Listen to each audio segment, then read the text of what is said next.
Whoa, we are back for the 31st episode of the Home Advantage interview podcast. Today, we bring on Johnni DiJulius for the third time and Bryce Meredith for the second. And this is actually one of the first interviews since, we did the first 4 interviews, both Jude and me, and this time we did both Jude and me, and it was 4 people, and the talking just went all over the place, from coronavirus to stories traveling in Spain and Iceland. Guys, this episode's just nuts. I really hope you guys enjoy. Got a big interview for you guys dropping Saturday with Jordan Burroughs, the guy right here behind me. I hope you guys enjoy this interview, and I'm going to let it roll right here.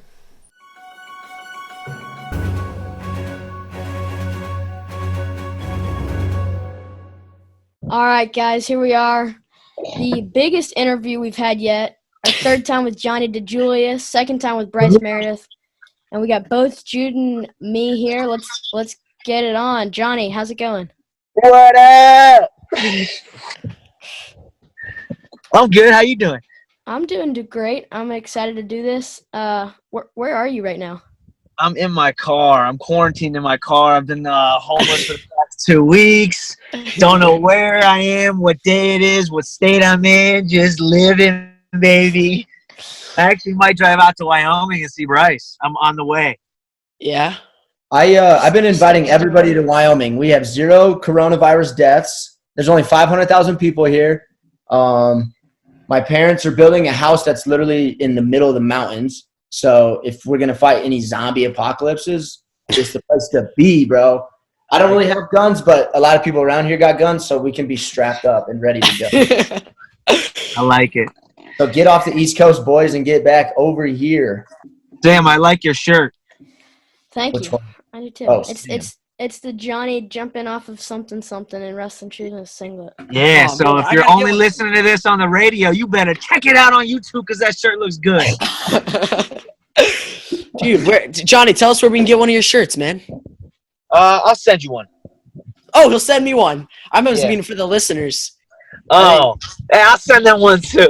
Actually, this is a good time. I don't normally plug, but I got some fanny packs coming out soon, guys. Fanny packs. Oh, God. Yeah, I'll be posting. I'll probably just go through Compound Wrestling with old Cliff Fretwell because he's the dog. Good stuff. Yeah, so we got some Champion, B Meredith, Broken Dreamer fanny packs coming out whenever. I don't know. I'll just drop them here soon. But nice. I'll let them be a plug. So get it, boys. Dude, hey, it's my turn. Speaking of Cliff Fretwell, he did our Home Advantage shirts too, and we actually still got those. So, Sam, we got to get rid of these shirts so we can get another batch out. Yeah, and I got to get one to Johnny and Bryce. And I heard you got a special guest on. You got to get him one today. Yeah. You had a big day, Sam. You've had a big day. Damn, this has been good. This has been good, productive quarantine for you. I'm pretty good, yeah. I've used my quarantine. Do you guys know what Duolingo is? Yeah. Oh, you're doing it. Spanish, baby. Spanish? I'm on my. Hey, it took me 9 years to graduate college, but I'm a Harvard man now. So I thought maybe I should brush up on my Espanol, and I'm learning it. And I can do that now. I can roll my R's. No, I don't think that means you can speak Spanish. I think a lot of white boys can do that, but they ain't speaking Spanish. Awesome. Johnny, how's Harvard been? Harvard's cool. Dude, I could not imagine being like a full-time athlete. The way this isn't like a slight to any other conference, but like the only conference I know growing up was the Big Ten. So being a full-time athlete like in the Big Ten, and then also adding like the rigorous Ivy League academic schedule, it's insane. Because I thought when I got here, maybe like athletes will value academics a lot more than wrestling, and wrestling will be like how kind of we treat school. You know what I mean? I don't want to act like school isn't important, because obviously it is, but there is a difference in how you treat it when you are a full-time athlete, and they treat it the exact. It's like boom, both at the top. It's insane. Like these guys will stay up till like 4 a.m. every night studying, and it's not like they're cramming for something the next day. They actually have 4 a.m. worth of work to do, and then they got to come in. So like as coaches, we have to like work around that. hey, we can't have early practice because they have midterm next week. They're going to be up all night this week. Like, it's crazy how we have to work around it. It's nuts, but it's good. I like it. I totally agree with you, bro, because Princeton's obviously the number one Oh, I school. forgot. Yeah. We're in the Ivy. And yeah, we're just Ivy League boys now. We're just, we're in the Ivy League. Dude, have you sat in on a Princeton class? No, I haven't. No. I sat in on a Harvard class.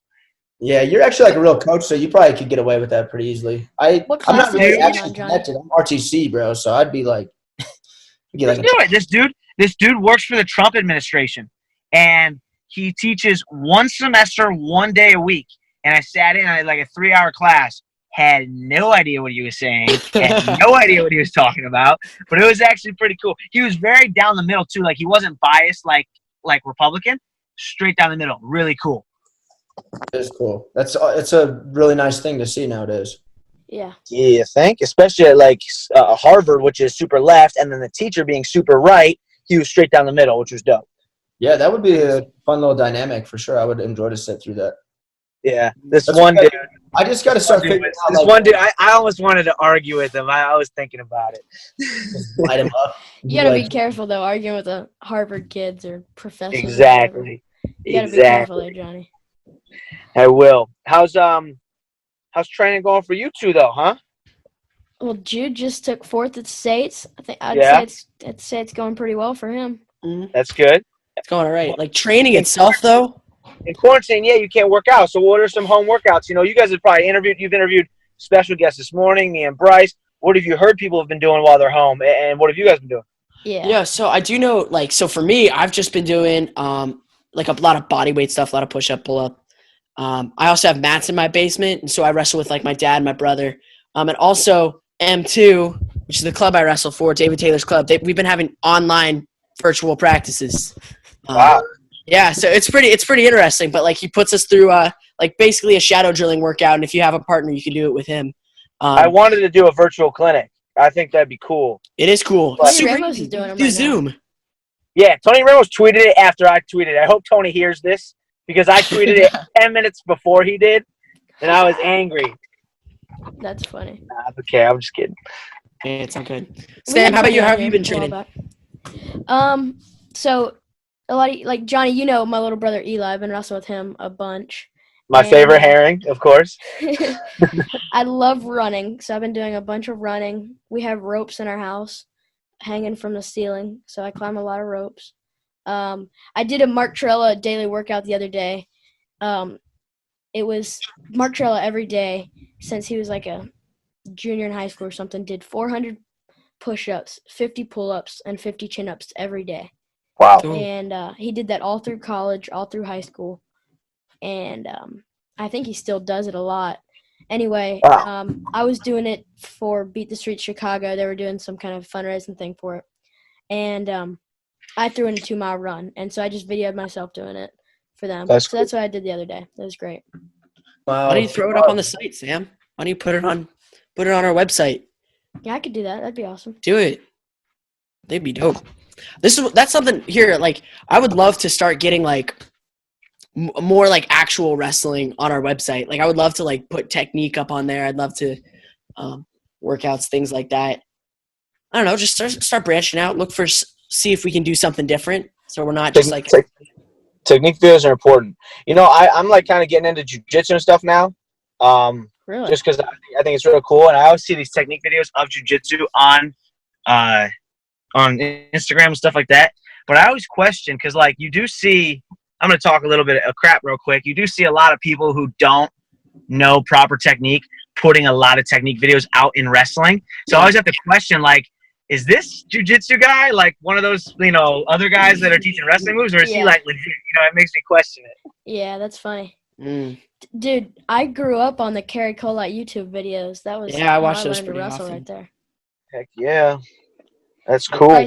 Bryce, how have you been training? As you guys know too, like with like technique, it's so crazy how I feel like you can almost do every type of technique, but then when it comes to like a live situation, you can't do it.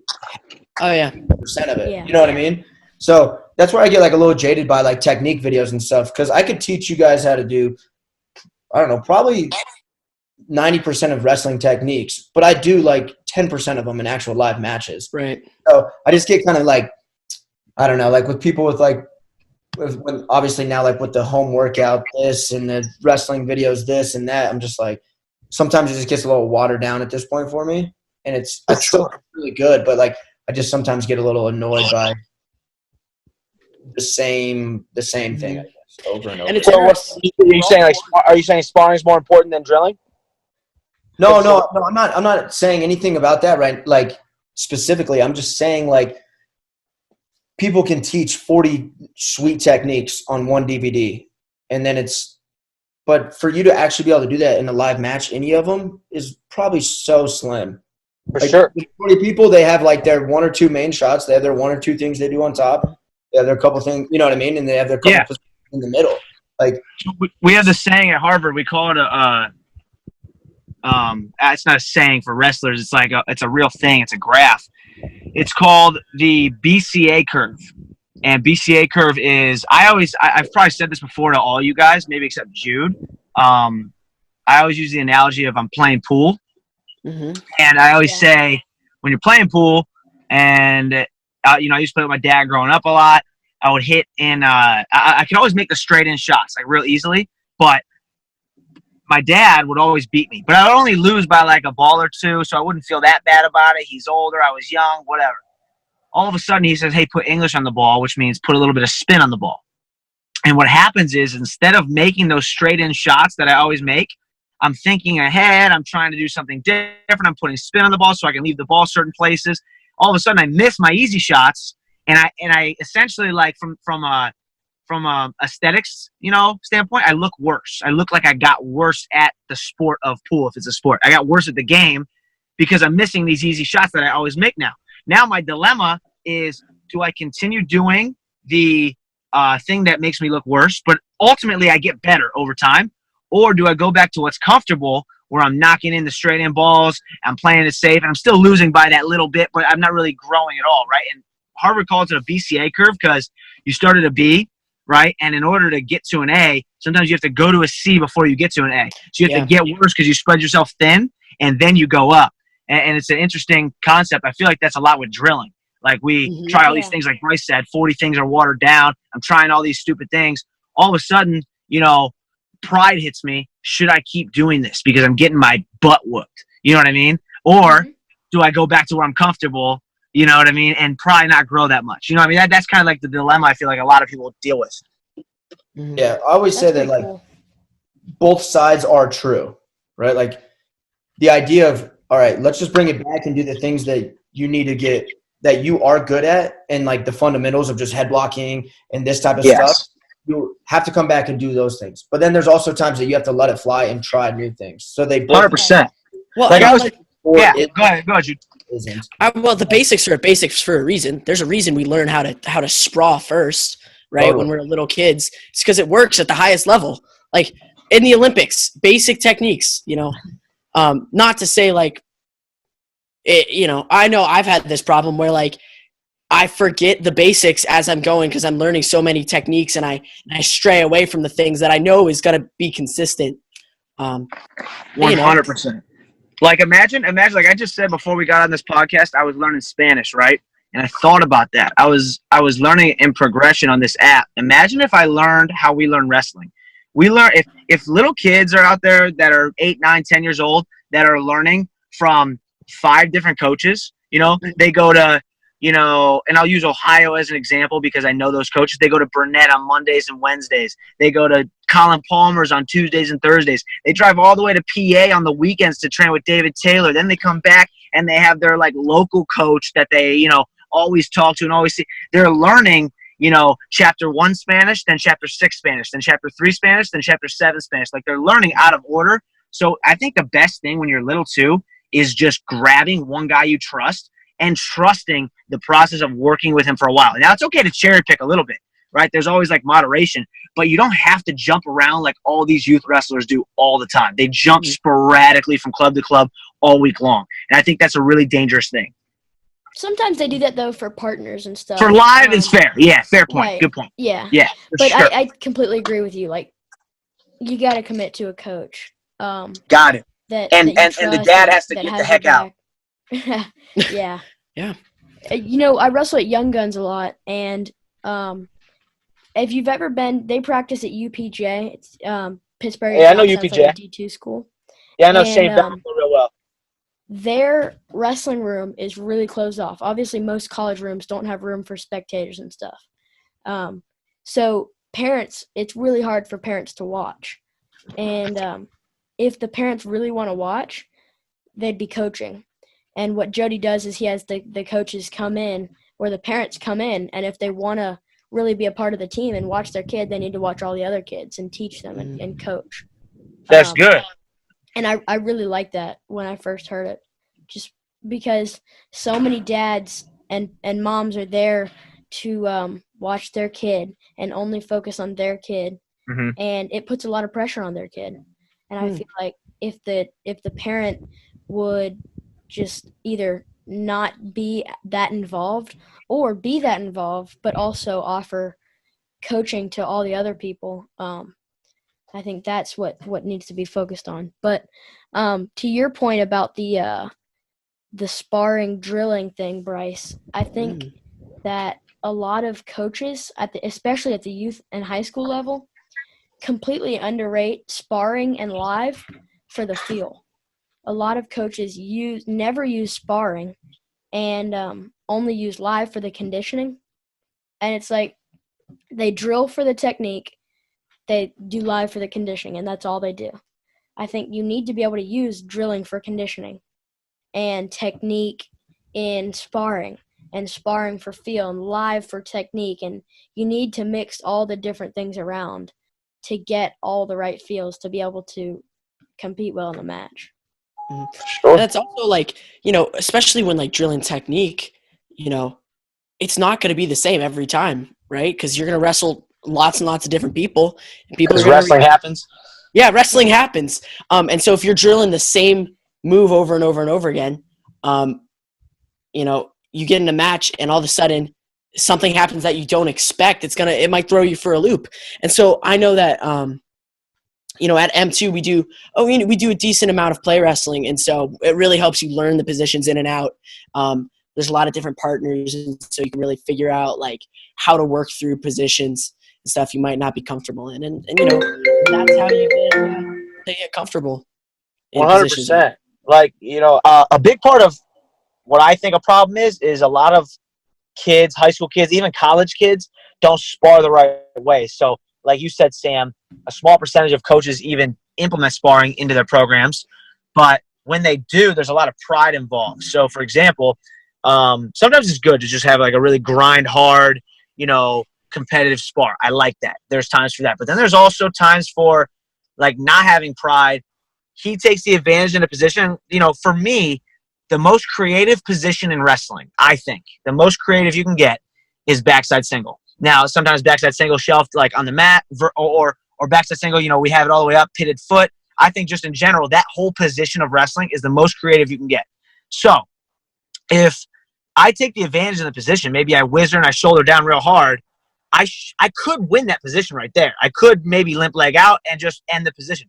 Or I could let him kind of bump me off, climb back up, get his hand back above the knee, and extend the wrestling. We had a saying at Ohio State called never be married to any one position. Being married to a position is dangerous because if I have a great crotch lock, right, and I use it every single time, all of a sudden someone starts to go out the back door, what do? I marry the crotch lock, right? I marry it, I hug onto it. I probably lose the position. But if I'm able to detach from that position and extend the wrestling a little bit, especially in a spar, I grow my wrestling, right? Now, back to Bryce's point earlier, I don't love when people try 70 different things. I agree. Dance with the girl that got you to the prom, right? Dance with her. Dance with if you have a great single leg, double down on it, triple down on it, quadruple down on your single leg. Get better at it. But in the little idiosyncrasies of your single leg, grow the wrestling. You know what I mean? And the sparring is in my opinion, the best way to get as creative as you can and get as uncomfortable as you can if you have little pride, different pockets of wrestling at the right time. That's at least what I think. I don't know if Bryce has a different take on it or not, but No, I agree with what you're saying. And then I think, so for me, right, I ended up getting a little bit too comfortable in that fountain position where you're laying Over the top, right? So I got too comfortable in that position. I felt because I would just play and extend position so often with my partners. Because if not, if you're just sprawling on your partner every single time, you're just kind of being an a-hole partner. You know what I mean? And you're gonna win. So then I felt like I got so used to just letting people grab my leg. I'll float over the top. We'll scramble for 20 seconds, and then I'll figure out how to win the position or something like that. Interesting. And so I felt like me doing that so often, I messed up my reflexes of sprawling. So it's like I don't want to scramble. I really don't. If you look at like a lot of my national tournaments and stuff, like I'm not the one starting the scramble that often. It's mostly other people because I'm the one shooting all this stuff. I don't want to scramble. That's why I always try to tell kids, which is like a different conversation, but I don't want to scramble. But I felt as if I got so comfortable with trying to grab somebody's head, pull them, and if they did grab my leg, I'll just float over the top and I'll win the position, that I started ruining my own sprawl. If you do you consider like Sammy Sasso, for example, someone who has great leg attack defense, or even Jay Jaggers? I know I'm using Ohio State guys. I don't consider them scrambling as much, though. It's like an unconventional offense because if someone gets in on their legs, they're really good at scoring. You know what I mean? So it's almost unconventional offense. David Taylor and Jordan Burroughs, those guys can scramble better than anybody, but it's not scrambling. It's not offensive. Yeah, things happen. So that's where, like, kind of what I said, like another part of this conversation, like when kids go like, "Oh, I like scrambling like you," and I watch them wrestle and they stand there with their legs straight out and they don't shoot and they don't do anything. Right. Let them die, and then they dive at an ankle and roll. And I'm like, and they roll. I don't even know how to do a roll. Yeah, I don't like that stuff either. I agree. Yeah, so I get really mad at people when they talk and they're just like, "Hey, will you teach me this?" I'm like, I don't know that. Like, my scrambling's different. It's mostly because it's an offense. It's off my offense. Trying to, like, you know what I mean? So, but I do think I kind of messed my sprawl up a little bit. Because you did it so much. Yeah. Well, I talked to Seth Gross. I interviewed him a while back, and he was telling me, like, when he was a kid, he was really, really slow, and he had slow reflexes.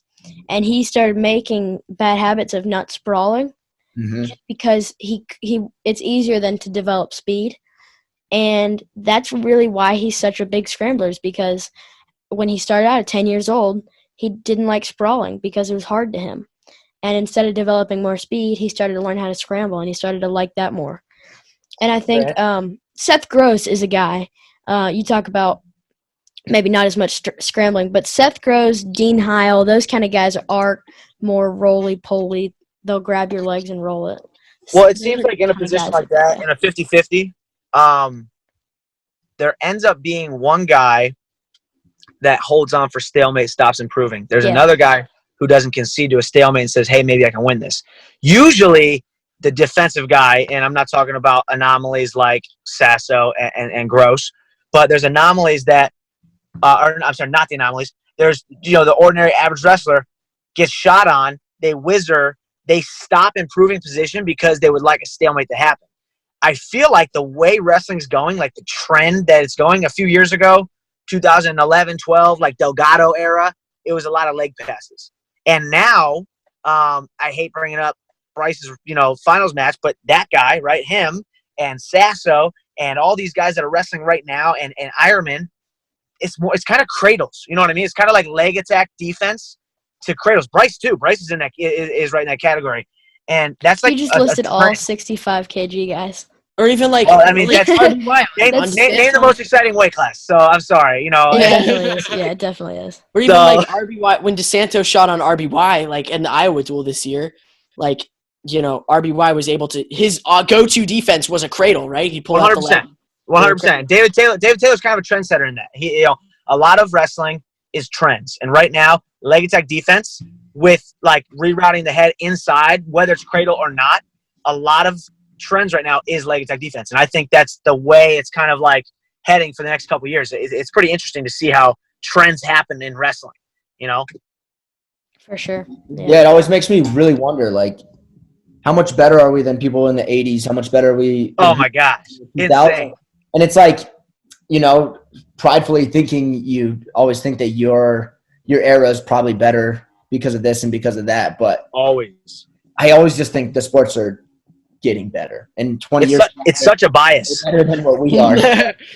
Like, how many times, Bryce, have you gone back to your state tournament in Wyoming and been like, oh man, when I was in high school, it was so much harder. That he's a state champ, really, and it's like you have no idea. You know, if I'm learning something in college, you do it with college kids. Like if there's like an All-American in college, 100%. Like, you fight that demon all the time. You know what I mean? You're just like, all the time. Like, what? That guy can become an All-American? That's crazy. But 100%. It's just that's funny. Natural. Back in my day. If I'm learning something right now in college or post-college, and I go back to Sam and Jude and I teach them at a Memphis clinic, they're going to know it at age 13. You know what I mean? And all of a sudden, at 13, what are they learning at age 20 that they're bringing back to 13-year-olds? And it's just a continuous snowball. Right. And then with the growth of – so, like, I think I'm a very technical wrestler. I think that's mainly where my skill set is. And I think the majority of that comes through the technology that I have and the wrestling that I'm able to watch that you guys maybe didn't have as much as I do. That's a good point. And I've talked to a bunch of people about this. Like, I was talking to Gabe Dean on his podcast, and he was talking about how he said I remind him of him when I was his age. And I was telling him, yeah, I completely believe that so many of the guys right now who are wrestling and love wrestling would totally be doing what Jude and I are doing right now if they had what we have. Mm-hmm. And just the era of technology that we're in has given us so many new abilities to improve in our fandom of the sport, our understanding of the higher levels of the sport, and then our skill sets. Like, I can go on YouTube and watch Kerry Cole-Out videos to get better and stuff like that. You're a big Kerry guy, huh? Well, I made a joke about Kerry, dog. I made a joke about that earlier, so I was trying to. And, you know, something else is like, Kerry. I mean, I know this isn't the case for everybody, but, like, my coach is a world champion, right? You know, I wrestle David Taylor, teaches me things. And obviously, like, I'm extremely grateful for that and things like that. But, you know, when my dad was in high school, that kind of thing was unheard of. There were so few world champions who were having their own clubs and stuff for high school and youth kids. Now they're oversaturated. Now, you know, now everyone's a world champion. You know? Oh, I'm sorry. I think the clubs, not world champions. That is very clubs. Wow. But what I'm saying is that there's, you know, the level of coaching is higher. You know, it's raised. There's a lot more higher accolade coaches now. So it just it'll keep on trickling down. As long as the wrestling is going to keep improving at the highest level, it's going to keep on trickling down. And next thing you know, like, you got junior high kids winning Super 32. You got, you know, youth kids doing incredible things that you wouldn't expect them to. 100%. I'm actually curious what Bryce thinks about. Bryce has a good take. Not to like change the topic completely, but you can kind of like piggyback into it. But Bryce is a weird like. You're anti folk style hurts our freestyle success, aren't you, Bryce? Say that one more time. Aren't you don't you disagree? I thought you did. We talked about this in Vegas one year, how folk style doesn't hinder our freestyle performance. Yeah. I mean, I think it can. I mean, obviously, individually, it can a little bit. Looking at myself, you know, like there's certain positions that I just can't get into now because. Was it scrambling you'd like better? Not scrambling, that's that word, but like just, do you like folk style better as a whole? Is that what you were talking about? I forget. So for me, I enjoy freestyle. I enjoy like the high moves. The fact that if like fireman's carry you, it should be worth points.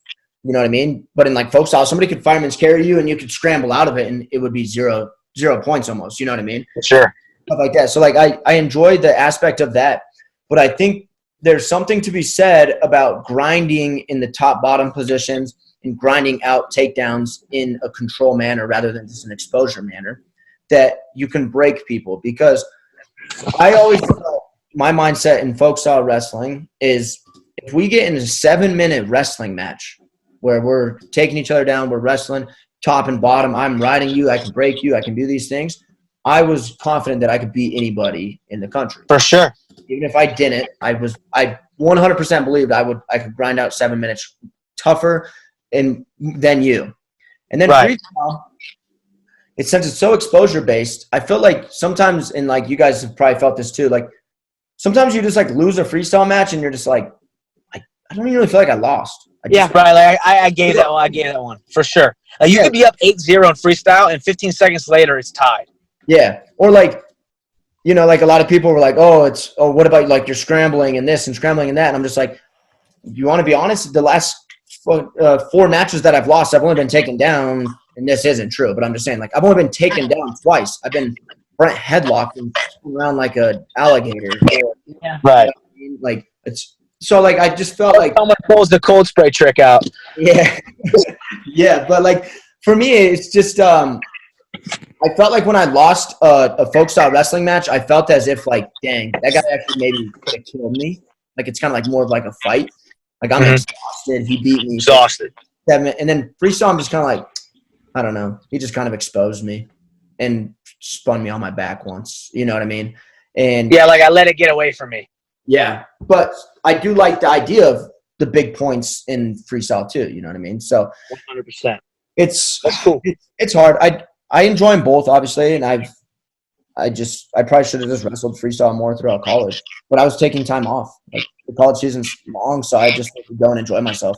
Which people, especially dads now, they think that you shouldn't. Yeah, especially when you're older. Like when you're older, you're kind of the wrestler that you're going to be. You know what I mean? You can take a month off and you'll be okay. When you're a young kid, like maybe don't take a full month off because you might get left behind. For sure. If I ever I don't think I could take a month off. Like yeah, that's how a lot of people. I don't think it'd be possible. Yeah, but a month off of hard grind, you don't need. Absolutely. You know what I mean? Yeah, absolutely. Like, these dads think working out, but there's been times I've taken like weeks off the mat, dude. I mean, probably a month and a half even, throughout the whole summer. I get on the mat maybe one time in that, and it's like the summer that I took the most time off, I came back and had the best year of my life. So it's like, yeah, it's insane how good you wrestle after that break. Like you're cramming, grinding. You almost get into like a lull of doing the same things. I know what he's going to do because I've wrestled him the past 16 weeks in a row. All of a sudden I take like 3 weeks off. I come back whooping people's butts, and I'm like, I thought I was gonna be out of shape, like kind of not, hitting my stuff right. But I come back wrestling really good. It's weird how that works. Yeah, get like an explosive step back when I take time off. Yeah, I'll start like hitting blast doubles and stuff because I just feel like I'm like I'll be hitting dudes hard. You know what I mean? But like when you just wrestle every day for 4 months straight, like you just get in a lull. Well, I was talking to Jordan Burroughs this morning, and he talked about in 2013 when he hurt his ankle. That was 4 weeks before Worlds. He was off the mat and barely wrestled before the World Championships. Yep. And he said when he got back, he almost felt like a better wrestler. Weird how that works. He said that the other guys were training hard through it, and he had been going hard. He had 4 years or 5 years of hard college, and then immediately into the world stage, and he had been going hard for a long time. And that break actually helped him. Obviously, when he competed, he was still wobbling around on his ankle, but he was able to stay in shape by biking, and he felt like almost a better wrestler. And it's pretty cool how stuff like that works. Yeah, I always paired up with this. If you're a 12-year-old kid and you wrestled your little club for 3 months, that doesn't mean you get 2 months off like Jordan Burroughs. That's what I feel like you always got to say that. Like Jordan Burroughs was grinding for, 5-6 years straight. Years, yeah. Top of the game. He can afford to take a little bit more time off or a little bit, you know what I mean? But right. And little kids should for sure still take breaks. I'm not saying that. Or younger kids, like your guys' age and stuff, take your breaks. But also don't take a whole summer off.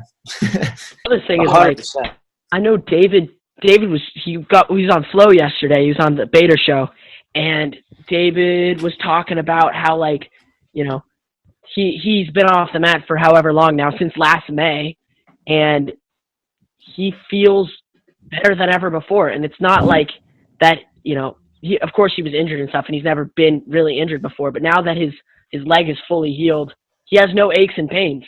He feels as great as he's ever felt. He feels strong, he feels fast, he feels powerful, and he's able to go win, Pan Am Championship and qualified spot for the Olympics. And beat Torreblanca. Beat Torreblanca, who's very tough, dude. He's a tough guy. That was great. It was just interesting about, taking time off. Like, even, I don't know, even like, so I would wrestle like all summer long, basically, like at 6 days a week. And then I have 1 day off. And then I come back the next day and I feel great. I feel fantastic. And like, taking time off, it does help you. It helps you feel good. Being able to know when something is beneficial. You know what I mean? Me and Bryce, I've told Bryce the same thing 1,000 times. Like, I told him. We've had this conversation 1,000 times. I always use the analogy, if you're driving in the car and you're going somewhere you really, really, really want to be at, like a party or a concert, or maybe you're going to the airport to travel somewhere that you've been looking forward to for months and months and months. On the way there, boom, you get in a flat tire. Your wheel breaks, your rim bends, your tire pops, whatever happens. And now you're either going to be late to where you wanted to go or you can't go at all, right? So 20, 30 minutes later, you finally change your tire out. You get back in the car. You're on the way to, maybe same direction. And 10 minutes down the road, you see like a fatal car accident. So the thing that seemed like the worst thing at the time, popping your tire, actually saved your life. It was the best thing that happened to you. So, like how Jordan Burroughs says, the ankle thing at the time, when he first broke his ankle, it was probably the worst thing that happened to him. It was probably horrible. He was probably like, oh my gosh, my dreams this year of winning the worlds are shattered, this and that.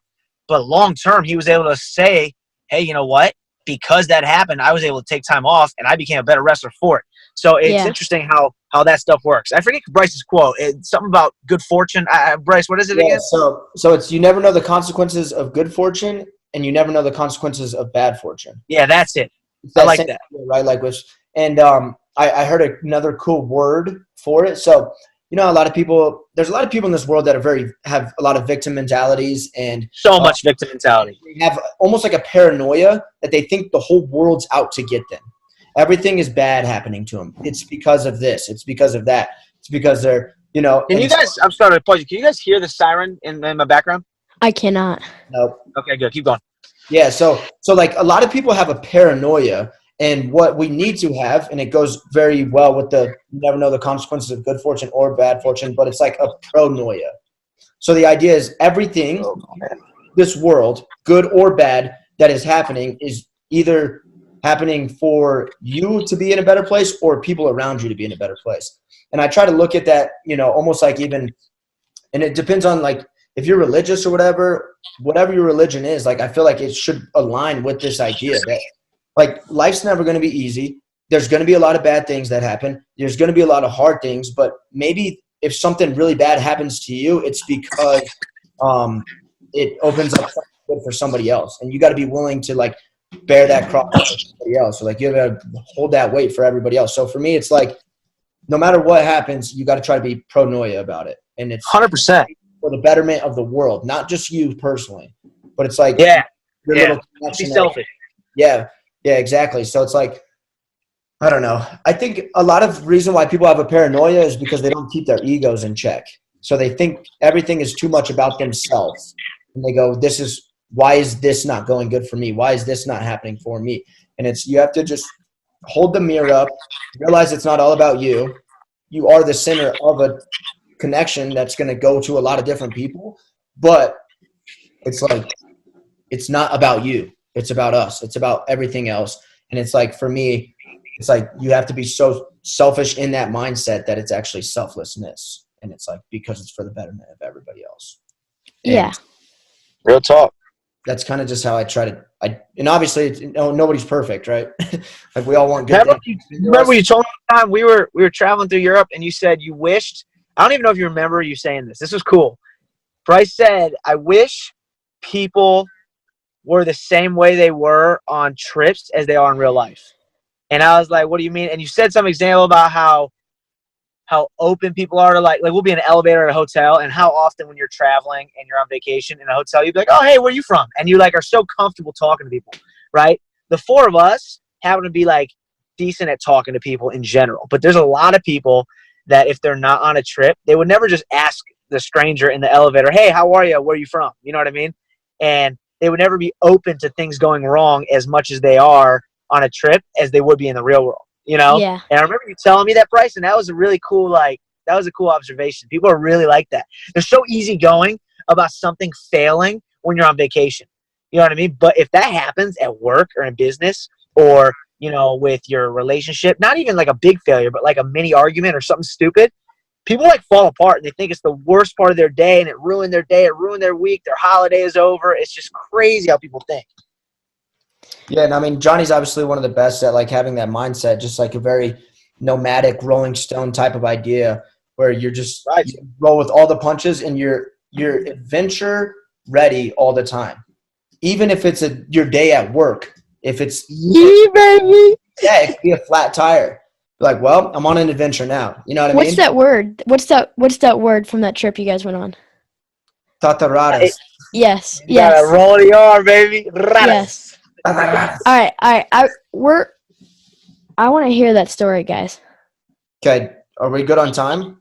I mean, Yeah, I think we'll be fine. We'll be okay. Hey, actually, before you tell that story, I have a real quick question. Just what do you guys think about, we're talking about how things happen, bad things, good things. You don't know how bad fortune's going to turn out, correct? So what do you guys think about this pandemic that we're in right now? People are losing their minds, right? We're 100%. There's a lot of fear. There's a lot of, terror of this thing that not very many people understand. And, we're being trapped indoors and, it seems to a lot of the population like this is a bad thing that's happening. But I'd love to hear your guys' thoughts on it. Us 4 or 5 pretty Hey, real fortunate. quick. Can I say something real quick? Yeah. Jude, it's not your guys's, it's y'all's. Try again. All right, go ahead. Awesome. Thank you. All right. Is he Go ahead. Southern? He's from the belt down there, y'all's. Yeah, but still, your guys's is still really weird sounding. Your guys' y'all. So we're all pretty fortunate, I feel like, Jude, where I know I'm lucky where I don't want to say lucky. I work to where I am 100%, but the economy's going, down the drain. I'm still going to get paid by Harvard as a wrestling coach. However, there was this Egyptian, not Egyptian. So he was Middle Eastern. He actually might have been from Iraq. I forget, but he's my barber. He's from Iraq or Afghanistan, and he moved here, and he was on the phone with his wife. He was talking to her. This is 2 weeks ago, before it even got really bad. You know what I mean? Just 2 weeks ago, maybe a day or two after the NCAA's got canceled. I was getting a haircut, and my barber said to me, he said, hold on, my wife's calling me. Do you mind if I take it on the phone? Well, and he has a real thick accent, you know what I mean? He said, do you mind if I take it on the phone while I'm cutting your hair? And he happened to be talking in English. I'm sure he speaks, is it Arabic over there? I don't even know. Normally it's Arabic, okay. Yeah. So he was speaking in English to his wife. I don't know if she's American or if she's from Middle East, but he's speaking English to his wife. And he says, I don't know what to do. What do you think? Should I pay rent at the barbershop this week or should I pay rent at home? Which one do you think? And when he said that, I'm sitting there oh my gosh, this guy he has kids, he has his wife he has to provide for. I have no idea if she has a job, if she doesn't have a job. I know Middle Eastern culture, usually the guy is the man of the house. I don't want to assume too much, but I do know how their culture is where they usually take care of the home stuff and he provides. And I'm thinking about it, and it was so sad to me. Harvard was supposed to be here till the end of May, and they all get sent away. And now his company that he just opened, this barbershop, this semester started in January. Oh. Half of the semester's gone. All of his money is just gone. He probably could have been prepared for the summer, but he wasn't because he didn't expect the pandemic to send people home 2.5 months early. And it just made me feel for a lot of people. It sucks. Imagine moving here from a tough country that has been ravaged with war and fighting for how many years? You know what I mean? He moves here, gets married, has his own company, has kind of the American dream, capitalism, living in a really nice Cambridge, Massachusetts, nice area, and then bam, has no idea if he can pay rent or pay for his barbershop to keep money flowing in for rent later on. I mean, I just couldn't imagine being in that position. And I always say, I forget what cutting weight is like a day after cutting weight. After I start cutting weight again, the next week, I'm damn, this is harder than I remember it. Imagine never feeling something. Imagine never having felt cut weight. Imagine never being at a point where you don't know if you could afford this or that. And it just made me really feel for him. So my whole thought on the pandemic is I'm fortunate. You know what I mean? Whether it's fortunate from how I grew up with my dad or how I work to where I'm at, where I'm able to get paid no matter if there's a pandemic or not, I'm fortunate. And I feel for a lot of people going through it right now. It sucks. You know? It really just makes us recognize all the awesome things we have in our lives. Like, training, for example, something as meaningless as a sport, training to be, a competitor. Like, now our training's affected. There's lots of people all over the state, all over the country who can't go wrestle now because they're trapped at home. Hey, Bryce, you're on mute right now. I'm not sure why. Here, try to talk again. He's good. Okay. All right. Well, it just makes me realize how many blessings I have in my life that I wouldn't like, that I take for granted, right? I don't know. It's 100%, bro. 100%. I think I probably have heard a quote. I think I've heard a quote, but it's something like it takes a catastrophe to remind us like how good we have it. I probably said it wrong, but it's true, right? It's true. I've heard something similar. Like it takes not having something to really know how much you value that something. Real talk. Yeah. Yeah. What I was gonna say is, so I saw like a tweet or whatever, and it was like it was like, if you care about the stock market and money right now, when people are sick, then like you're the problem of the world. And I just completely disagree with it, because I know a lot of people, especially in this area, right? I know somebody that he normally banks the majority of how he gets his income off of a bonus, right? And he was banking on getting $60K this year on a bonus, and that's the life that they've lived for a long time. And the company just let them know that they will not be receiving bonuses for the next 2 years. So if you live that kind of lifestyle, right, that means your house is probably a little bit bigger. You probably have a camper. You probably have a boat, all these types of things. Now you're not getting $60K a year for the next 2 years. You're not going to be able to make ends meet. So there's going to be a lot of people that are going to have to file for bankruptcy. People's 401K are down 30%. My investment portfolio, though, has a lot of money, to me, is down 30%, right? These things are bad problems that, and I understand, like, yes, there's a safety aspect that we got to do, but if the whole economy craps on these people, you don't want to know what people have to do when their back's against the wall and they have families and everything like that. There's a lot of middle American men that kill themselves when bills can't be paid, when they resort to crime, when they go to fraudulent behavior, when they have to do racketeering types things, because now their life is not anywhere near what it was at one point. So, and I hope people don't resort to these types of things, but for people to say, it happens. Like, oh, if you care about money right now, you're a horrible person. Money matters, and it dictates a lot of people's life and safety and where their home is and their kids' meals and all these types of things. So I think we just have to be very sensitive to all aspects of this.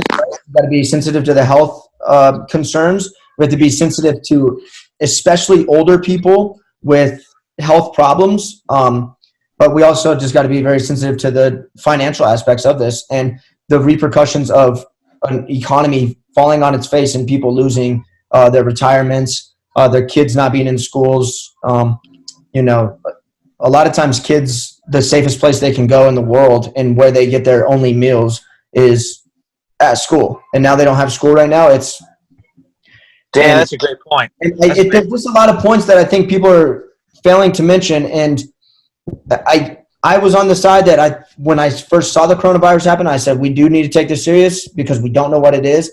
It is dangerous, but it's like right now, if you're under 50, it's a 0.4% death rate, which is still not that high. So I think here in a couple of weeks, and I have no idea, I'm an idiot, right? But I think here in a couple of weeks, what we do is we need to, if you have health problems, if you're over 50, if you don't have to work in an office or whatever, then you stay home. But I think the majority of the world kind of has to turn back on here eventually. because there's just a lot of dangers that Too much is going to happen if we don't turn back on. Yeah, I think a lot of people that are, have their jobs still paying them and they live in a beautiful home with their family are sitting there acting as if, like, why aren't you quarantining yourself? Why aren't you? You know what I mean? Easy to say. Yeah, it's so easy to say when you're still in your comfortable place. But there is a lot of things and people right now that are it's just hard, and 100%. it's such a hard thing. And yeah. But I don't know. Heartbreak is very relative too. If like someone's complaining, if you're only worried about money, you are the problem. Like, there might be people out there. I'm sure there was a senior like Kaladzic, who is more heartbroken over this than he would be about filing for bankruptcy if he was 10 years older. You know what I mean? We don't know. We don't know that how heartbreak affects people, and it's like, I think it's ignorant when people try to tell people, especially like on Twitter, what people should be sad about. You know what I mean? Oh, you don't have it that bad. It's like, listen, this is bad to me, and I'm different than you, so sorry. You know what I mean? Yeah, virtue signaling is a very dangerous thing, and we see it a lot on Twitter and stuff where people just like they try to act as if they are so much better than you because they think a certain way. Like, I can be sad over wrestling. I'm more sad about wrestling than I would be if I didn't get my check this month. Sorry, like I would be if I was a senior in college. I would be. Yeah, sure. No, but I'm not saying that other people like have to think like that. I'm just saying that's me personally, what I would be affected by. Yeah. So it's, and I don't know. I don't want to get like, I guess, too watered down or too brought into the coronavirus talk because I just think that everybody is just, what I've always said is I'm glad that we're all in the same boat. The whole world is almost in the same boat. It's insane, right? So it's not like it's just our governing body or it's like USA Wrestling canceled the Olympics or whatever. It's like everybody pretty much is in this together. So that is one thing that I think is very like nice to be optimistic about is we're all in this together. Hopefully people start realizing that a little bit more is that we really are way more connected. I like how people have been complaining about how they haven't been able to socialize, but then I felt like last month everybody's always tweeting like 2020 leave me alone or what, you know what I mean? So like, I think people are starting to realize like, hey, we are social butterflies. We're all on this one rock together, and there's things that we got to do to like help each other and be better, I guess. What'd you tweet today? You said, oh, thanks for all the tornadoes and natural disasters for taking a break or something like that. Like, I haven't heard of anything. That was just like a hit on media. And obviously I understand like there is a global pandemic going on. So they are going. I haven't seen anything. I haven't seen anything. I haven't seen anything about people getting shot. I haven't seen anything about, you know what I mean? And it's like, it's just how the media. What are funerals like right now? Is there 9 people at them because you can't have 10?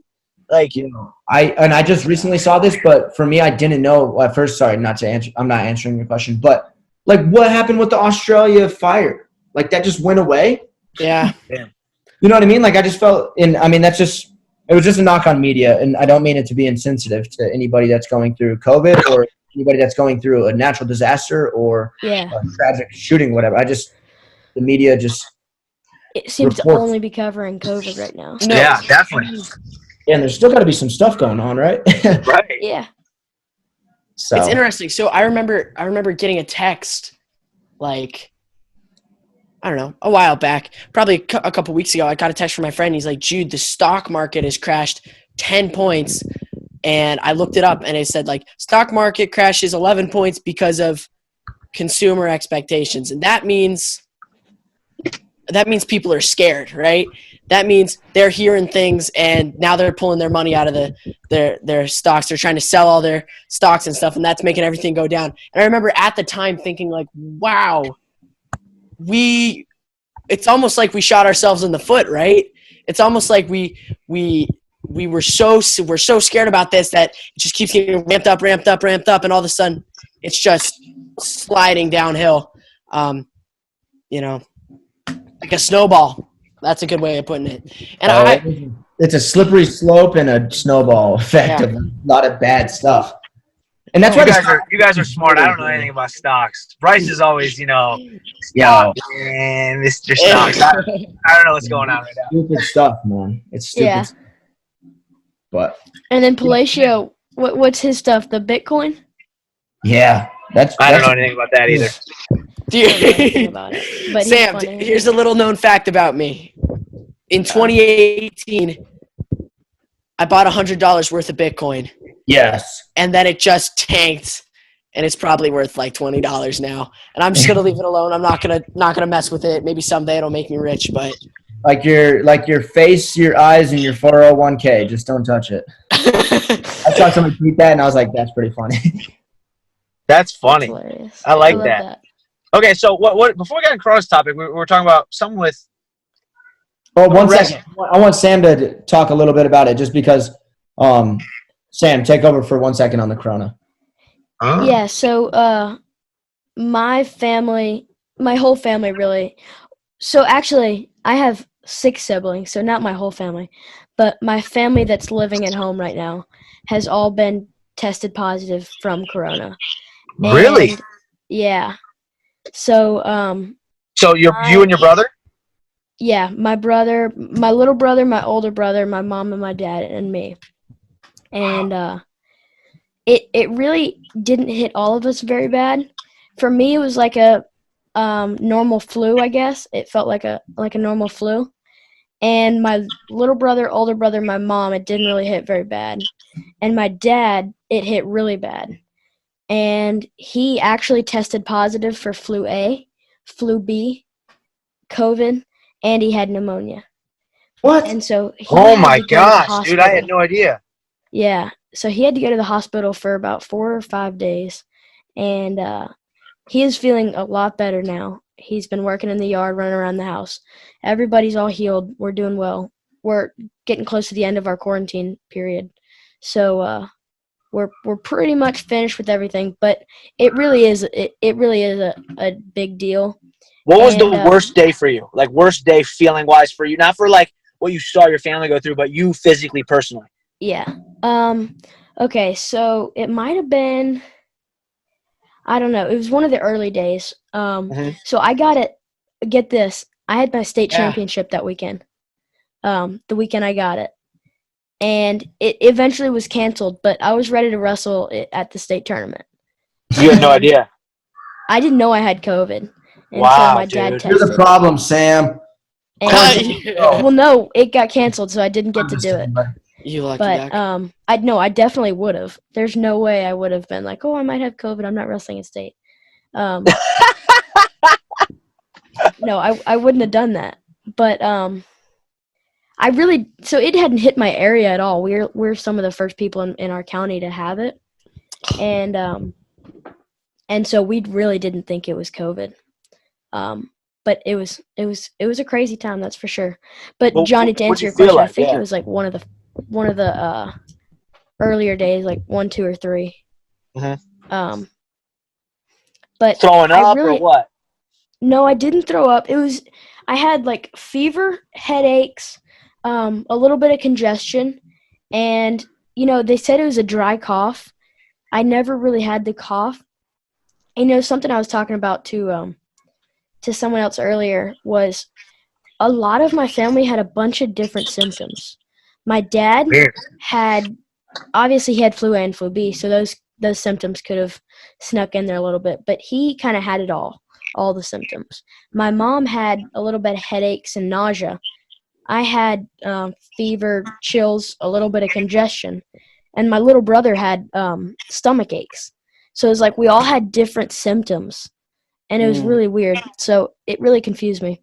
But If you could take contagious part out of it, right? Like yeah, you're not selfish. If you went to the state tournament, the contagious would have been gone. Yeah. And your worst day of symptoms, your worst day of feeling like just as crappy as you at the peak, could you have wrestled at the state tournament, or would you have Heck been yeah. way too uncomfortable? heck yeah. Because I don't care if I could have. I don't care if I could have or not. I would have I wrestled know, in it. but I'm trying to get a gauge on how uncomfortable it is. Like, God forbid I catch it. Like, I want to know how much discomfort Yeah. I'll be in, or if it's not gonna. You know what I mean? I'm just curious. I Yeah. haven't. And I don't think it didn't hit me that hard. I definitely could have wrestled at state. And you are really younger and healthy, and I'm young and healthy and everything. I don't think it would hurt us very bad. Interesting, dude. I had no but- idea. Yeah. So Crazy. it didn't hit me that hard. Like I said, it hit me like a normal flu. I've wrestled in bad conditions with the flu before, I definitely could have done it. Wow. That's crazy, man. Super crazy. It was That's why I like craziness, but this we're is- all good now, so this is that's just the good scary. news.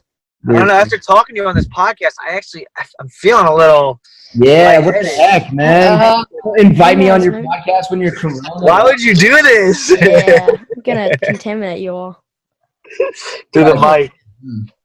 Man. Dude, let's hear that Blue Lagoon story now. All right, Tell go us- ahead, Bryce. Nah, Johnny, you got it. You're a good storyteller. We'll piggyback off each other because I'm sure Yeah, I'll y'all leave out. gotta tell you guys gotta like tag team on this one. Yeah, for sure. So what I remember, Why? First of all, why were you guys out there to start? I'll show you why. Hold on one second. This is why we're here. Bam. That's why we were there. Okay. We were there to go That's running with the hilarious. Bulls in Pamplona with cornrows. That's hilarious. Okay, for those of you guys listening on the podcast form of this, turn it off, go to YouTube, and get to YouTube it this, right now. this time mark, and you got to check out Johnny's background. All right. Anyways, so we were in. Me and Bryce have been talking like over the summer. Hey, let's go run with the Bulls in Pamplona, Spain. Running of the Bull is a festival in Spain. They have it every year, and it was like a week or two before the festival started, and we still hadn't figured out like if we were going. Or we kind of always knew we were going. We hadn't like made anything like official, so we just were like, screw it, let's book it. We booked it, but we didn't want to. We didn't just want to go to Spain. We kind of wanted to make it a road trip, so we thought we'll fly into Paris, kind of road trip down through France, head into Spain, into Barcelona, see Madrid, and then up to Pamplona. So we kind of made a whole What time of year was this? July. Summer. Yeah, Okay. summer, July. And our layover to go to Paris was in Iceland. And it wasn't like a 2-hour layover, traditional layover, because we looked for the cheapest flight, obviously. They always have the longest travel days. So our layover was like 17, 18 hours. It was awesome. So we land, and we're like, hey, let's go do something sick. And the first thing you look up is always the Blue Lagoon. Background. I can't look at Bryce's mug anymore. So the first thing you look up, is always a Blue Lagoon. And what it is it's a spring, but it's a man-made bottom. I can't lie. It is a man-made bottom. At the time, we didn't really know too much about it yet, but it's a man-made bottom, and they take spring water and they pump it in. So it's basically like a big, warm, commercialized hot tub with natural spring water pumped into it. You know what I mean?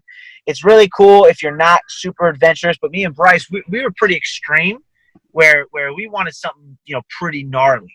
But at the time, obviously, we're going there. We didn't really know what to expect yet. So we get there, and outside of the lagoon, there's a building, and it's huge. It's not like a little office that you walk in, pay, and go. It's a restaurant. There's a spa. There's all this stuff inside, locker rooms, and we get there, and at first, Bryce, wasn't there like some German group we almost tagged along with? I'm trying to remember. Yeah, so we were trying to go in, and it cost $100. So Yeah. we're like, dang, $100 just to get in a hot tub? That's a little extreme. And then And like we're a 10-hour wait. yeah, and then they're like, well, you can't even get in until like 10 hours from now. And we're like, what? Yeah. Okay, so then we're walking, and there's this like German group, and They were sneaking mad, like we didn't understand a lick of it. and so we like try to sneak in with the German group, and we kind of get up to the front, and then they like ask us, they're like, are you with these guys or whatever? And we're like, yeah, we're with them. And Yeah, totally. speaking English, like have no German or anything at all. It's better than speaking Spanish, right, Johnny? Yeah, Johnny, where were you, buddy? You rolled those R's.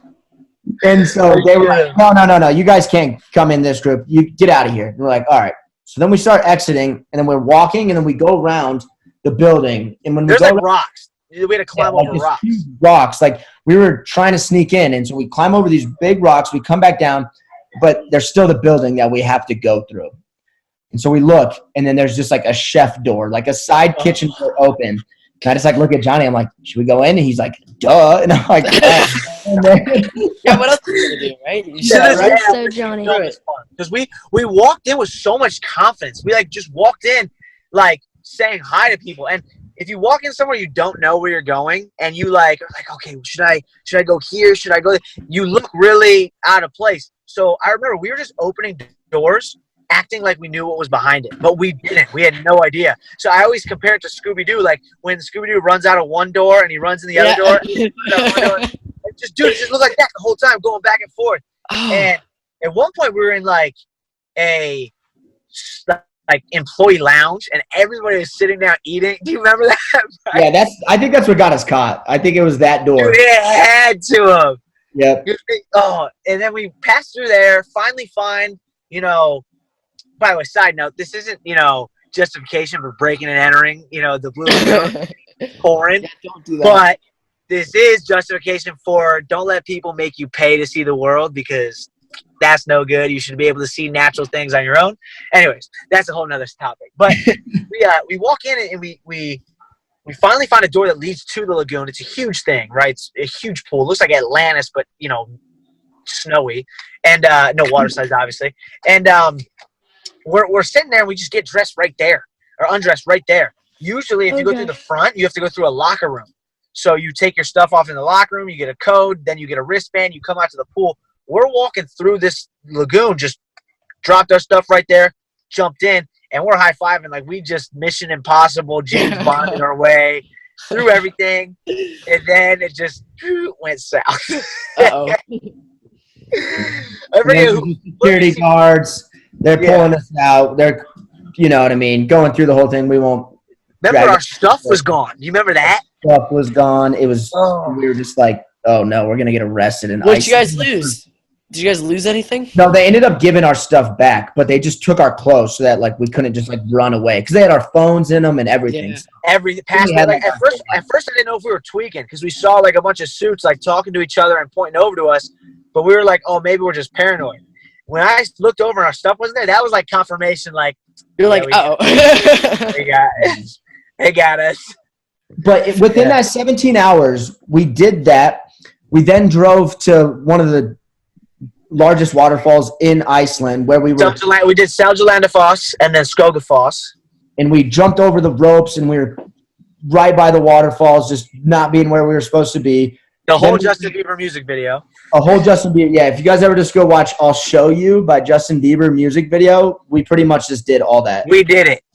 About 16 hours, met up with random people in a random other hot spring. We picked up the hitchhiker. Everything. And that's where you learn the word, right? What say it again? What is it? There was this guy walking. No, this is before that part. There was this guy walking. I don't know where he was from. France, Spain, one of those countries in Europe. And, dude, he gets in the car, and me and Bryce had to, like, plug our nose the whole time. It was bad. But he was cool, but it was bad.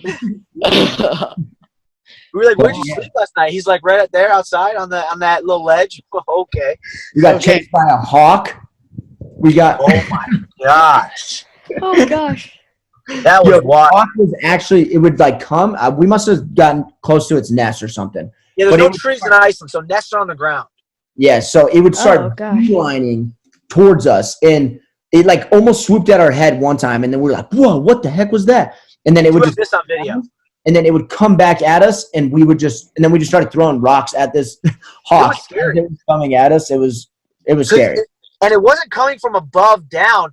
It would come on our level and then just boom, straight at us. And we were like, what the heck? Is this paranoia? Are we just in our heads, or is this really happening? It was wild. But how fast he was going? That Date thing was later on. 30 miles per hour. I bet. Yeah, it was fast, dude. It would cut you up. It was fast. But we ended up, because we got kicked out of the Blue Lagoon, I think Bryce found this one. He was like on every forum you could think of, TripAdvisor, Icelandic forums, like looking for natural hot springs. Because like it was kind of a letdown going to like supposedly the prettiest hot spring and it being man-made.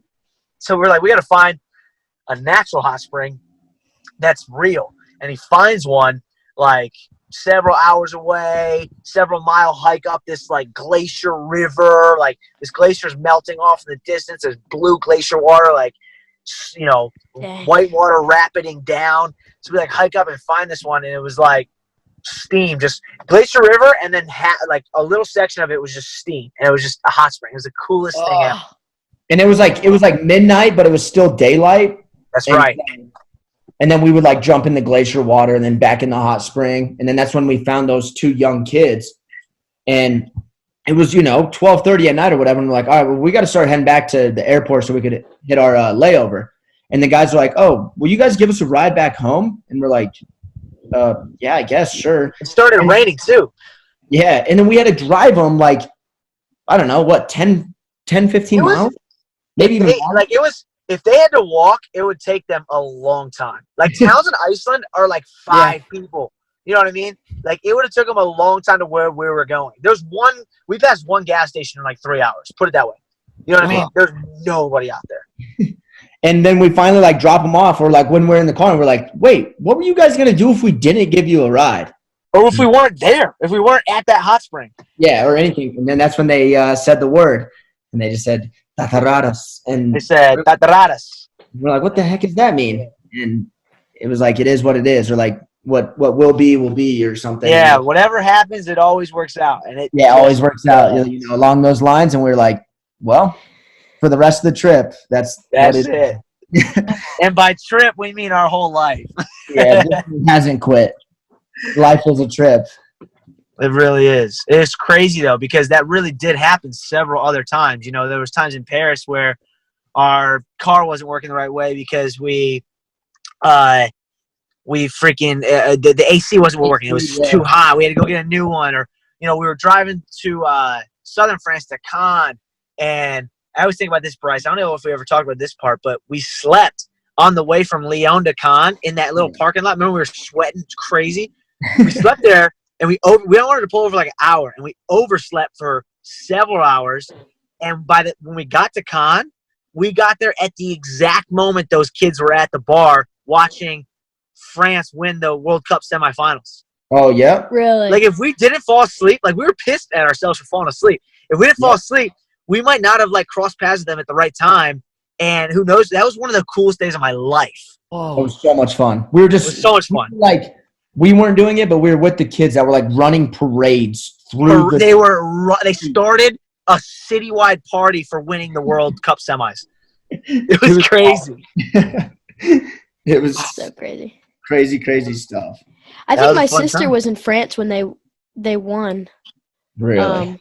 Dude, yeah. Bryce was in Moscow, where the World Cup was happening. But I flew out too soon. Oh, you did? I didn't know if you – I forgot if you left or not. No, yeah, I flew out too soon. So I actually didn't get to experience anything. Would you guys do it again? 100 times over. We are. Yeah, we've been trying to figure out this, like, when the quarantine thing will chill out. That's why I was trying to get him to come to Wyoming, because you can't really quarantine people from the mountains. So that's why. Finally, his girlfriend has a freaking passport. Yeah, so we can get it going now. Yeah. You can invite her this time. Must do. That'll be fun. And y'all gotta video it all, and then when you get back, you gotta talk about it on this. By y'all, do you mean you guys? Guys. No, I mean y'all. You guys is? You all. You guys. How did you two get connected? Yeah, how did that happen? Twitter. Yeah, it was Twitter. Here's the story. So he would tweet all the time during the day, like nonstop. And I was like, that's fired. This kid, because I could tell he's a kid, he wasn't an adult. I was like, dang. I just went into his Chill DMs. out, Jude. Dude, I slid right in those DMs, and I was like, hey, are you a kid? And he's like, yeah. And I was like, are you homeschooled because you tweet all the time? And he's like, yeah. And I thought that too, Jude. So he tweeted at me one time, asking. I said I want to do a clinic in Tennessee. Yeah, and he tweeted at me, and he set up a clinic. I thought it was a dad with his son as the profile picture. Yeah. That was Hook me up with the clinic down in Tennessee, bro. Guys, you got to. Let's go. Is it Memphis? Yeah, it's Memphis. Memphis. Beautiful sick, facility. Beautiful. Memphis is like, I want to be careful what I say because this is a compliment to the city. Memphis is like a hood Nashville. Way more fun.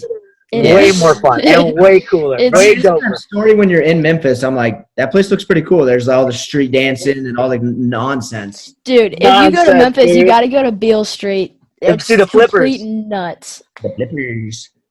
That's awesome. It's like man. it's kind of like a New Orleans type of thing. Yeah, Yeah, there's a New Orleans vibe, but not as dirty. Yeah. You know, Yeah. Bryce, we should me and Bryce are actually doing these clinics this summer. You know, I usually go on a big road trip, but we want to have one in both of our home states. Or was it New Jersey or Wyoming you wanted yours? everywhere. Yeah, everywhere, obviously. But I'm saying typically, I feel like this is what I want to do at least. Typically, club will reach out, hey, come here, you know, etc. But I want to host my own one time, you know. So I have a guy in Cleveland who will give me his room for the weekend, and sure, I might pay him an overhead, but I you know, charge everything, and you know, I don't have to be called in by Yeah. team coach owner already, and I want to do that with Bryce. I want that to happen in Ohio this summer at some point if this COVID stuff calms down. If Sam wasn't wrestling at the state tournament, maybe we can have had it done by now, you know. Yeah, right. Jeez. Yeah, I know. But no, if this COVID stuff clears up, you and Bryce need to come to a camp in Memphis. Absolutely. That's so cool. Absolutely. Are your shoulders ready for the bar half though? For Bryce's bar half? Bar half. Yeah. Yeah, It they're hurts. ready. But you're It not gonna hurts. do it on me. Come on. Bring No, in Oh. someone else. Come on. Don't do No, that to you're me. my dummy. Oh, great. Here we go. When am I? Hey, gonna get to Johnny. Memphis, Sam. Johnny, do you remember When are you bringing me down, dude? whenever you come down? Okay. Johnny, What'd do you you ask, remember when Sam Lee what did he hurt your ribs on that gut wrench? No, I at the US Open, or it happened at the US Open, but it got really Yeah. bad at last chance qualifier. I did something to my rib. I don't know if it was Yeah. cartilage. I never got it looked at. It was just extremely painful. And I had the camp with you guys Yeah. like 2 weeks later. And it wasn't from getting squeezed. It was like the way I turned my torso. I twisted and I freaked out. Hurt so bad. But I've been pretty fortunate. I think me and Bryce both have been pretty fortunate with injuries throughout our career. Like, I've never had anything bad. A broken ankle, but that's like the extent of it. Yeah. What about you, Bryce? I had shoulder surgery one time, and it was just after my junior year of college. So I forgot about that. It wasn't even bad though. I forget that I even had it. I swear, dude. Exactly. People ask me, I'm like, no, I've never had surgery on anything like other than like my nose, you know, like that's what I'll say. And then I'll be like, oh wait, I had shoulder surgery, but You forget. because it was so minimal, I took like the 3 months right out of season and just did it really quickly, and then I was ready. And I just forget. I have no problems with it. I'm so fortunate, man. Dude, I think the human body is going up, and this might be just me BSing. I have no facts to back this up, but going up in the age for your prime. Like, I feel 20 years old. I'm 27. I feel super young. I feel super healthy. I feel like I could run a marathon right now. And you know how, like, when you guys are obviously still in high school and middle school, so you don't know this yet, but right now you could wrestle really, really hard live today and then do it again tomorrow. In college, it's hard to do that. You wrestle live, like, so let's say you do 30 minutes live, you do 3-4 matches. It's really, really hard to do that and then do it the exact same thing again the following day. Sometimes you go high, low, high, low. That's what And, NCAAs is.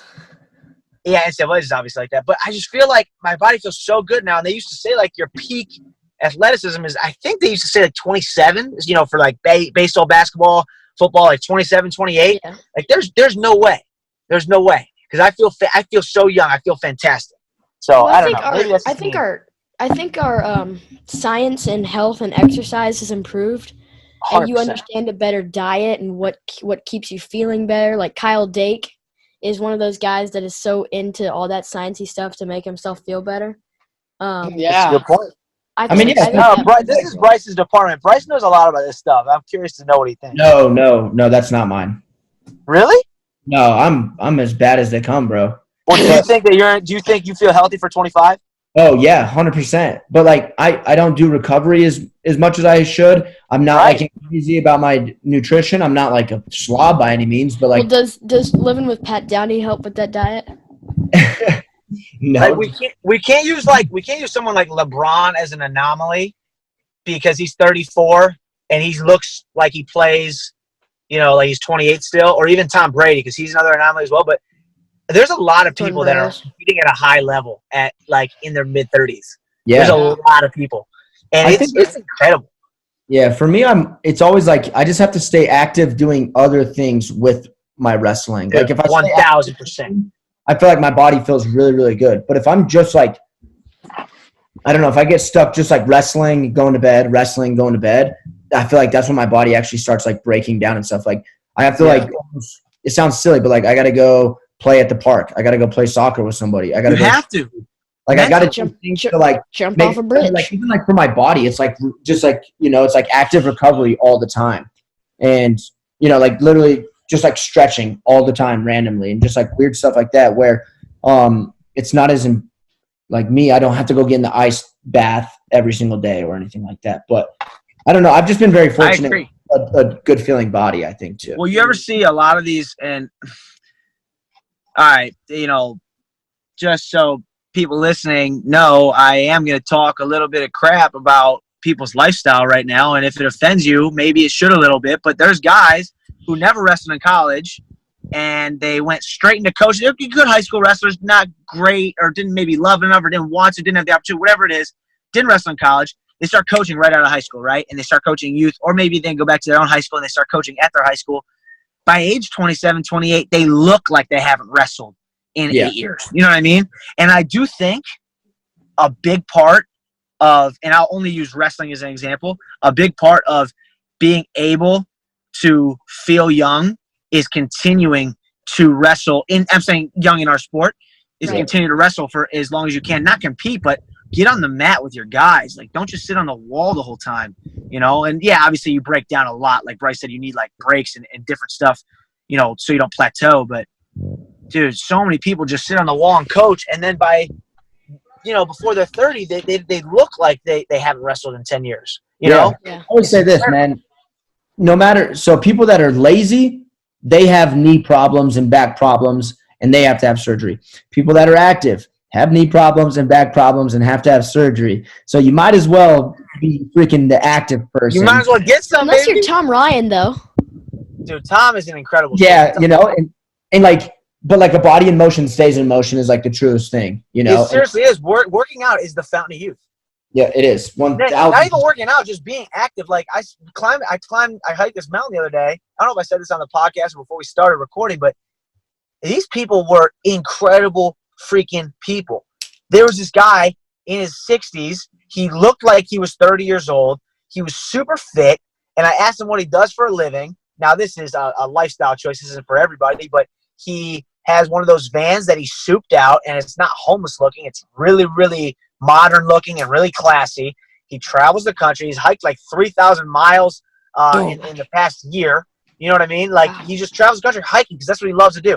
He's active, and that's why he looks as young as he does. Now, his is an extreme case. Nobody's going to expect you to live in a van and hike all day, every day, and still be able to afford living.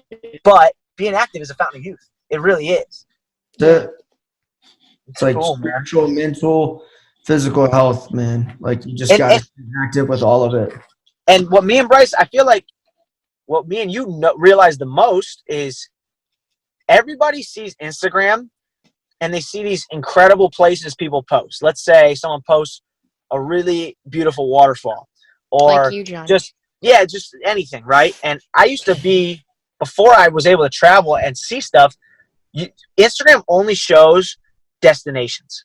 And that's metaphorical because that's not always, it's not always like location destination. Sometimes they'll only show getting your hand raised in wrestling. Right. I've never posted a training picture in my life, ever.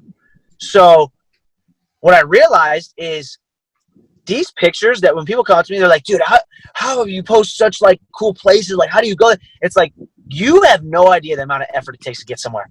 You have no idea. It is, my body's broken down afterwards. My feet hurt. My knees hurt. My neck hurts. I slept in an airport for 2 nights. I, had to hike 6 miles to get to this place. I ran this, whatever. Bryce almost broke his ankle running to that, the crash site in Iceland. Like, there's a million things that happen, and you just don't realize all the effort it takes to get somewhere. And it's just, I don't know. It's a cool dynamic. That's what I like. I almost like me and Bryce running through the muck before we get to our destination more than actual like the view at the end. Yeah. Sometimes it's more fun. It's more memorable. The majority of your Blue Lagoon story was talking about how you got to the that natural spring. Exactly. So. Yeah, it's funny, right? It's truly is. It's about the journey, not necessarily the destination. Like you're like, man, we want to get in that hot spring, and you have this awesome time getting there, and you get there, and you're like, great. Now what? And you get kicked out. Well, that's a lot of people. A lot of people accomplish their goals, and they win the state tournament, and they say, well, now, like, I don't feel any different. Now what? You know what I mean? And it's because they identify too much with, like, their outcome. Then they identify with state champ instead of identifying, like, with the lifestyle. Mm-hmm. Jordan said that about his NCAA title this morning. What do you say? He said he felt that same thing. Like, he won his first NCAA title junior year, and he was like, well, now what do I do? Exactly. That's how it is, man. It's crazy. I could talk a lot about what Travell tells me, but I know we're running out of time. But he says some cool stuff about identity. It's very, very interesting. Travell's awesome. He's the man, dude. Well, guys, I think that about wraps it up. Thanks so much for coming on. I really appreciate it. This was an awesome show. We'll have to run it back. Love you guys. It was awesome. I was like, I gotta give a quick shout out to our boy Dyson Gould, because I was like, I'm gonna interview Bryce Meredith here pretty soon, and me and Sam want to reconnect with Johnny, and he's like, why don't you guys just do them both together? I was like, best idea. And it was awesome. It was. I mean, I wish I'd thought of it, but Dyson, he's the man. He's who we have to. We owe this to him. So, no, we're for sure. We'll run it back again sometime. Hell yeah, man. Hey, thanks for having us, guys. I appreciate it. For sure. problem. Yeah, thank you guys. Love y'all. See y'all. See ya.